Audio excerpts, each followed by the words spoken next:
si Edgar, Ngayong gabi, Brad. partner ni Sis Big. Ako ang papel, dising gyapon kang kuan. Ato tadit ko sa kuan, ako di ay pasalamat rapok ko nga sa pagkakaroon ko ang ko kana retired police. Dati ko nga PC, nasulod ko sa Philippine Constabulary 1987.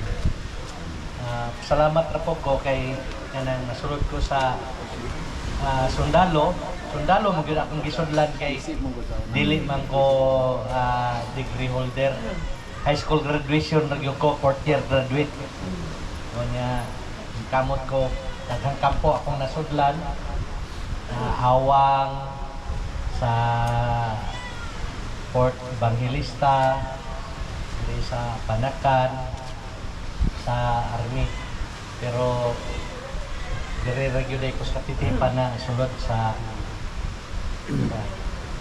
salamat ko niya nakaserbisyo ko sa Philippine Constabulary o almost 5 years. Kunya na force visa PNP nga murag kanang police na pinugos PNP. Dito.